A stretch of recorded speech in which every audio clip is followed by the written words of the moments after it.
Salut les tarophiles et bienvenue sur cette nouvelle vidéo.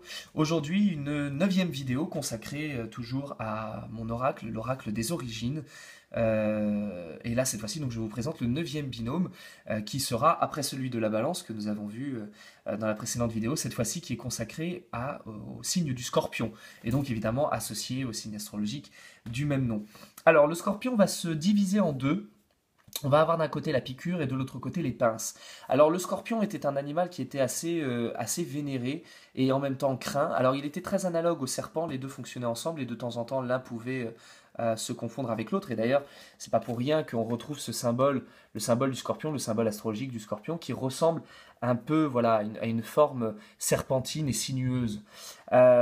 C'était un animal qui était vénéré et craint parce que il possédait un venin extrêmement mortel. Et en même temps, on sait que le venin contient également l'antidote, c'est-à-dire qu'on a le moyen de tuer ou de faire conserver la vie.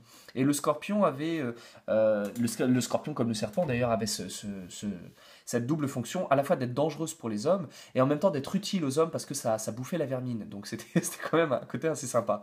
Et on va retrouver cette espèce de dualité à la fois destructrice et constructrice dans le symbole du scorpion. Et là, dans ce jeu, le scorpion va prendre le sens suivant. Alors là, la piqûre va avoir ce rapport à l'intériorité. On se referme vers l'intérieur, en nous, pour aller chercher la spiritualité, pour aller chercher l'élévation, pour chercher le pointu, le précis. On a l'envie de subtil, on a envie de connaissance, on a soif de découvrir des choses. Et ça passe par l'intérieur, ça va à l'intérieur. Dans la piqûre se trouve le venin, et le venin s'insinue dans le corps où il a des effets parfois destructeurs, dévastateurs.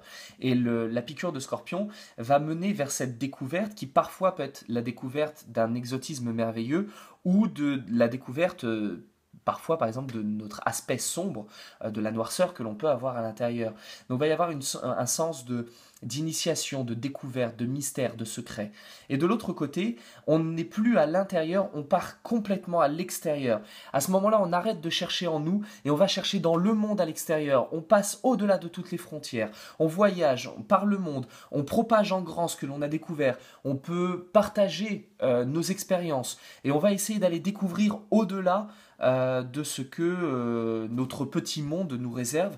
On va essayer, donc par exemple, ce sera une carte qui pourra nous parler de voyage, de départ à l'étranger, d'aller chercher... là, on est dans l'ésotérique, là, on est dans l'exotérique, c'est-à-dire on va chercher à l'intérieur, là, on va aller chercher à l'extérieur.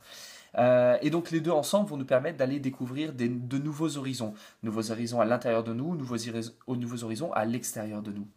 Donc voilà pour le scorpion, et je vous retrouve très rapidement pour une 10e vidéo.